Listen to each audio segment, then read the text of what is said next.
यमुना प्रदूषित करने वालों का नाश हो, यमुना प्रदूषित करने वालों का नाश हो, यमुना प्रदूषित करने वालों का नाश हो। नमस्कार मित्रों, मैं हूं योगेश शर्मा और आप देख रहे हैं न्याय टीवी। हम हैं इस समय वृंदावन के चुंगी चौराहे पर, यानी नगर पालिका चौराहे पर। जैसा कि हमने विगत दिनों दिखाया था कि एक संत के शिष्यों द्वारा यमुना के खादर में, यानी जहांगीरपुर खादर बीच यमुना में अवैध कॉलोनी बना डाली और वहां हद तो तब हो गई जब वहां सीवर लाइन डाल दी गई। मित्रों, शासन की मंशा ये है कि वृंदावन में यमुना को, दिल्ली से लेकर ऑल ओवर यमुना को हमें शुद्ध करना है, लेकिन कुछ लोग शासन की मंशा को पलीता लगा रहे हैं और निश्चित तौर पर जब वह कॉलोनी काटी तो शासन प्रशासन के लोगों को भी यह बात मालूम होगी, लेकिन वो क्यों चुप रहे ये तो भगवान ही जाने। लेकिन जब से हमने रिपोर्टिंग करना शुरू की है, वृंदावन में यमुना में प्रदूषण के प्रति लोगों के स्तर मुखर होने लगे हैं।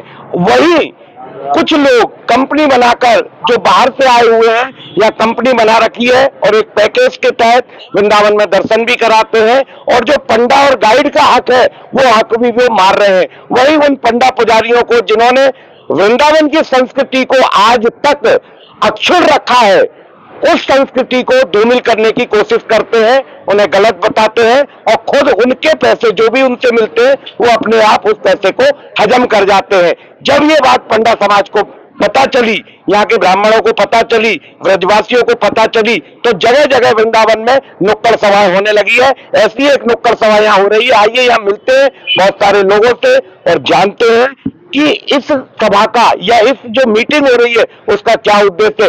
कहीं ये कोई बहुत बड़ा आंदोलन तो बनने नहीं जा रहा है। यमुना मुक्ति जिंदाबाद, यमुना मुक्ति जिंदाबाद, यमुना मुक्ति जिंदाबाद, जिंदाबाद। अरे नहीं यार, हमारे नेता तुम ये ना करवाओ, उंगली करो, यही करो, यही है, उंगली तो कर दो, यही है।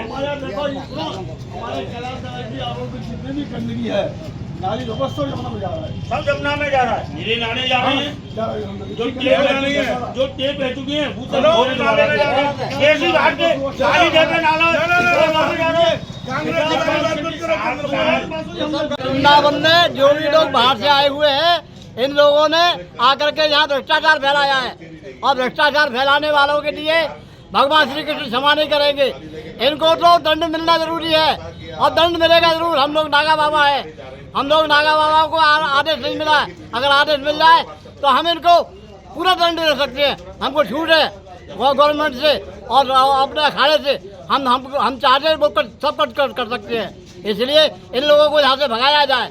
छल कपट और इस तरीके से पैकेज बना के कार्य किया होता, यदि उन्होंने बड़े बड़े धर्म के ठेके वो खोले होते, उन्होंने वृद्धाश्रम के नाम पर खोला होता, गायों के नाम पर खोला होता, तो आज यहाँ के तीर्थ पुरोहितों की छोटे छोटे मकान नहीं होते, इनकी भी बड़ी बड़ी अटलांटिका होती, इनके भी बड़े बड़े महल होते, इनके भी बड़े बड़े होटल होते। यहाँ का ये भी बड़ी बड़ी गाड़ियों में घूम रहे हो, ये भी बड़ी बड़ी गाड़ियों में, करोड़ों की गाड़ियों। आप एक बात बताएं, मैं योगेश जी बात उस बात की नहीं कर रहा हूँ, मैं बात इस बात की कर रहा हूँ कि 10 साल से 15 साल से 20 साल से वृंदावन में आने के बाद, यहाँ के तीर्थ पुरोहितों का हक मारने के बाद, तीर्थ पुरोहितों को बदनाम करने का जो लोग कार्य कर रहे हैं, उसको तीर्थ पुरोहित समाज जगह जगह आज जो देख रहे हैं, ये तीर्थ पुरोहित समाज अंदर से बहुत दुखी है। हमारे साथ कांग्रेस पार्टी के जिला उपाध्यक्ष है चंद्रमोहन जायसवाल जी। जायसवाल जी, आज जिस तरीके का माहौल वृंदावन में देखने को मिल रहा है, क्या कहेंगे आप उस विषय में? देखिए, ये बहुत ही गलत हो रहा है ना। मैं आपको बताऊं कि मैं कभी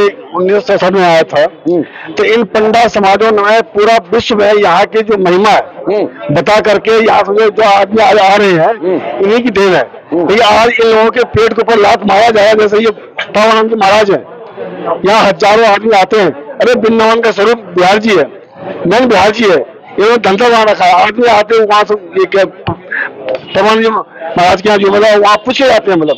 और ये लोग बताए पंडा समाज के आदमी। अच्छा, यमुना के प्रदूषण पर जैसा कि हमने दिखाया है कि यमुना में सीवर लाइन डाल दी है, तो आप भी शायद वहां देख के आए हैं, बहुत सारे पेड़ भी काट दिए, क्या कहेंगे आप? देखिए, ये तो बहुत ही गलत हुआ है।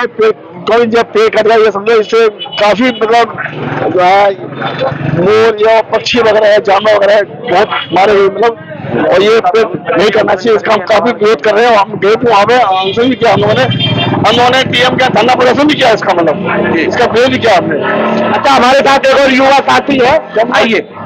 आज यमुना खादर में जो सोसाइटी और कॉलोनियां बनाकर सीवर के नाम पर गंदगी फैलाई जा रही है, अगर इस चीज पर रोक नहीं लगा तो हम सभी ब्रजवासी, तीर्थ पुरोहित ही नहीं सभी ब्रजवासी एक होकर अनशन भी करेंगे और अनावरण भी करेंगे इसके खिलाफ में। ब्रजवासी कोई नाम और सरनेम नहीं जो हर कोई लगा ले। आप देखते हो आज कोई भी संत महात्मा होता है अपने आश्रमों से अपने विद्यार्थियों को भेजता है, ब्रजवासियों के हक को छीनता है। और वृंदावन के अंदर में जो लोग भजन के लिए आए वो अपना भजन करें, व्यापार करना है तो अपना दूसरा लेना, ब्रजवासी ब्राह्मणों के हक को ना छीना। बोलो श्री राधा रानी की जय। ये हकीकत में जो है निंदनीय है। वृंदावन की यमुना को शुद्ध करने के लिए भगवान कृष्ण ने उस कालिया मर्दन में छलांग लगा दी, और कालिया नाग को नाथा किस लिए कि भगवान ने सबसे पहले यमुना को या जल को शुद्ध करने के लिए अपने जीवन की रक्षा माने चिंता न करते हुए समाज के लिए अपने आप को समाहित कर दिया यमुना जल में, और काली नाग को नाथ दिया। तो जब हमारे आराध्य ने काली नाग को नाथा, यमुना को शुद्ध किया, मां यमुना को अवरेल किया, तो हम क्या ऐसा कर सकते हैं कि वहां कोई कॉलोनी बसाएं, वहां पर गंदगी की सीवर लाइन डालें? ये काम बाहर के लोग जो कर रहे हैं उनसे आप क्या कहना चाहेंगे? बिल्कुल गलत है साहब, बिल्कुल गलत है। शासन प्रशासन से ब्रजवासी जो है इस बात की भर्त्सना करते हैं। मैं शासन प्रशासन से रिक्वेस्ट करूंगा, उनसे प्रार्थना करूंगा कि जल्द से जल्दी इस मामले को संज्ञान में लें और इन पर तुरंत कार्रवाई हो, ऐसी सभी ब्रजवासी चाहते हैं। तो एक बात और कहना चाहेंगे, कुछ लोगों ने पैकेज बनाकर जो काम आप करते हैं वही काम उन्होंने शुरू कर दिया है, और बाहर वाले श्रद्धालुओं से वो मोटा पैसा वसूल रहे हैं। तो आप क्या संदेश देना चाहेंगे? देखो, आज तीर्थ पुरोहित ब्रजवासी पंडा सभा को रंगनाथ मंदिर के समीप के सभी विप्रों ने, सभी तीर्थ पुरोहितों ने तलब कर लिया है और आदेश दिया है कि तीर्थ पुरोहित पंडा सभा के होते हुए भी अगर ऐसा कोई व्यक्ति बाहर का आकर के और एक क्या नाम है जो है संत की के अलावा उसको ओढ़ करके, माने एक संत का चोला ओढ़ करके, और उसने इतनी बड़ी बात बोल दी कि हमारा एड्रेस केली कुंज है और हम पैकेज बना करके माने यात्रियों को दर्शन कराते हैं, घुमाते हैं। और उसने गाइड शब्द, पहली बात हमारी डिक्शनरी में गाइड शब्द नहीं है, हम तीर्थ पुरोहित हैं, हम पंडा हैं। ऐसे लोगों के खिलाफ आप क्या करेंगे? मुझे पूरा बोलने दो आप। जी जी जी, मेरे मन का कष्ट क्यों? क्योंकि सत्यता यह है, आज अगर हमको यहाँ पर रंगनाथ मंदिर के पास सभी तीर्थ पुरोहितों ने बुलाया है, उसका कारण है बहुत भारी कष्ट है। इतना कष्ट है कि यदि वो व्यक्ति मुझे मिलता तो मैं उसे पकड़ के पहले एक बार प्रशासन में बंद जरूर कराता।